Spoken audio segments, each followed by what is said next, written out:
Salut à toi, moi c'est Christian de la chaîne Think and Make Money. Si tu es abonné à cette chaîne, je te souhaite la bienvenue. Si tu ne l'as pas encore fait, si c'est ta première vidéo, n'hésite pas à t'abonner, n'hésite pas à activer la cloche de notification pour ne rien manquer de nos contenus.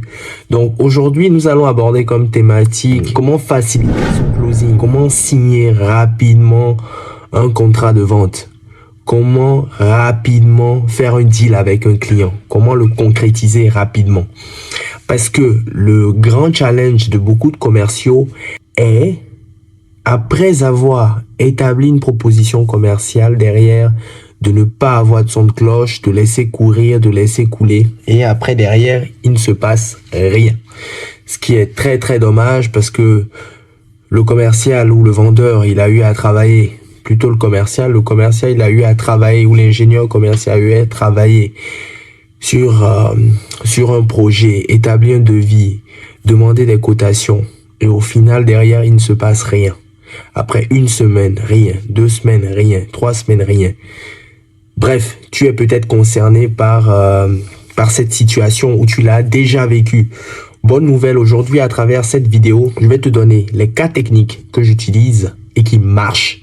Parce que sur cette chaîne, on veut donner que des astuces, que des conseils, que des actions, des recommandations qui marchent, qui fonctionnent. Donc les 4 techniques que je vais te donner sont des techniques que j'utilise, qui ont fait leur preuve et que je continue d'utiliser, qui me différencient de mes collègues commerciaux. T'es certainement intéressé? C'est juste après le générique.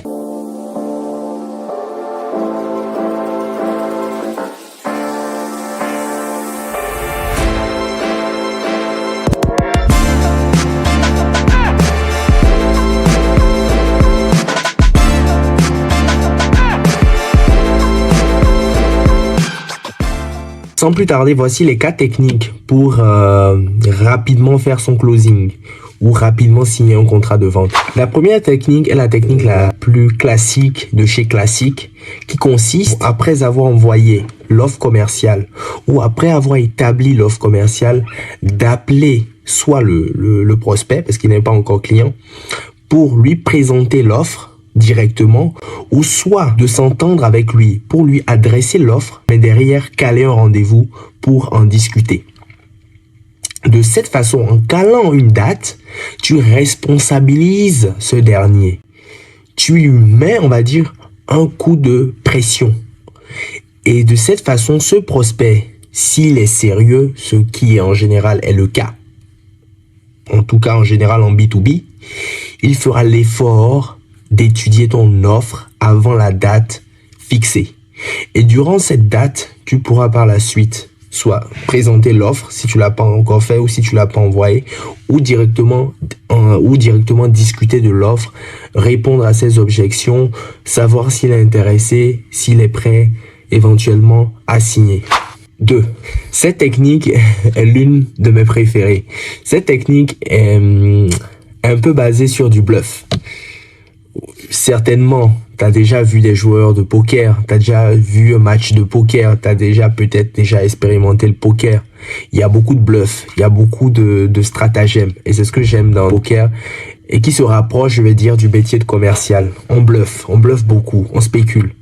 Ce qu'il faut faire, la deuxième technique que j'utilise et que j'utilise actuellement, ce que je fais, c'est que je crée une histoire, je crée une supposée offre imaginaire. C'est-à-dire, monsieur, aujourd'hui, nous avons lancé une campagne pour le mois de décembre, pour la fin d'année. Vous avez la possibilité de bénéficier de tel tarif au lieu de tel tarif. Alors que le tarif soi-disant intéressant ou promotionnel est le tarif est le tarif de base, est le tarif qu'on applique à tous les prospects. Sauf que l'autre grille tarifaire que je propose, l'autre prix que je propose, est un prix qui a été gonflé, artificiellement gonflé, pour que le prospect ait l'impression de faire une bonne affaire, ait cette envie de ne pas passer à côté de cette belle opportunité. Après, il peut arriver dans des situations où vous avez plusieurs paliers de remise en fonction du domaine d'activité. Tu peux, par exemple, si tu sais que ton prospect est éligible à la remise, à la remise B, tu peux lui proposer la remise A et lui dire, si vous signez avant telle date, vous pouvez bénéficier de la remise B. Comme ça, il se dit aussi qu'il fait une bonne affaire. Il est tout excité. Il a envie de ne pas passer à côté de cette belle opportunité. Et derrière, normalement, ça ne loupe pas. Mais, attention. Il faut que derrière, le travail soit fait. Le travail soit fait dans le sens où tu l'as convaincu, tu as eu des arguments solides, tu as bien répondu à ses objections, tu as été percutant, tu as été perspicace, tu lui as démontré toute la pertinence de ta solution. Parce qu'il ne suffit pas juste de jouer sur le prix pour jouer sur le prix. Il y a des domaines d'activité où c'est que le prix, en général. C'est que le prix. Mais bon, dans la plupart des cas, il n'y a pas que le prix qui puisse faire la différence. Moi, durant mes différentes expériences en tant que commercial, j'ai déjà eu à vendre des solutions ou des produits qui étaient plus chers que la concurrence, plus chers que ce que le prospect avait actuellement. Donc, le prix n'est pas une fin en soi, mais ça peut être un élément déclencheur, motivateur. Mais avant, il faut que le prospect soit convaincu par ta solution, par ton service.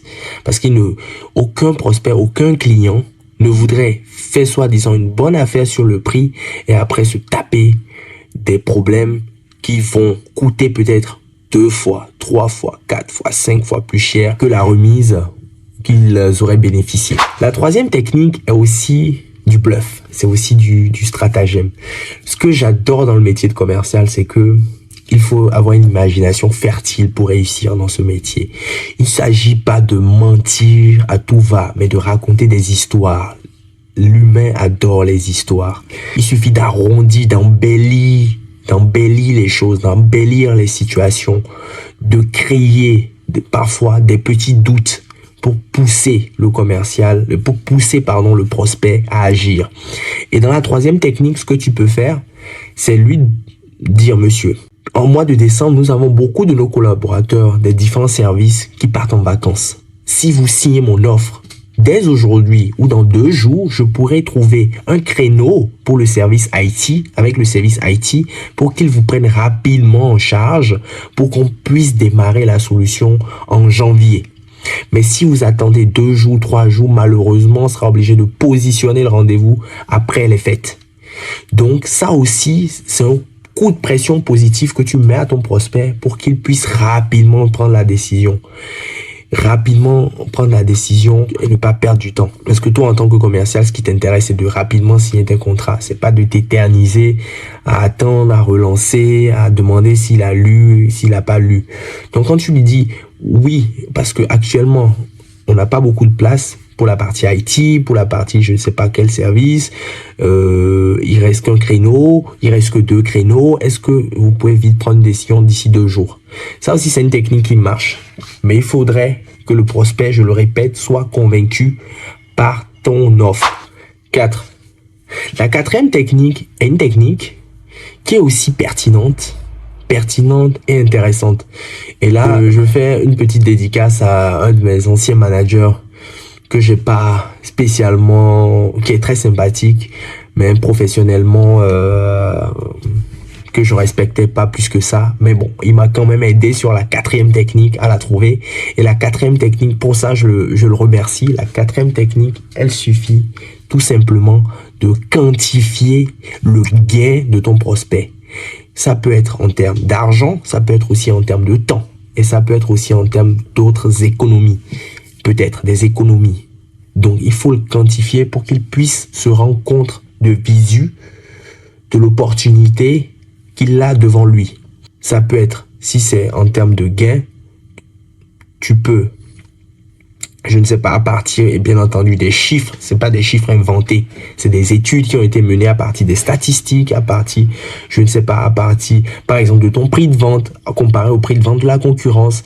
Vous avez tel volume, multiplié par le prix de vente. Voilà notre prix de vente, multiplié par le nombre, je sais pas, le nombre de colis, par exemple, si c'est dans une société de transport. Voilà ce que ça va vous coûter.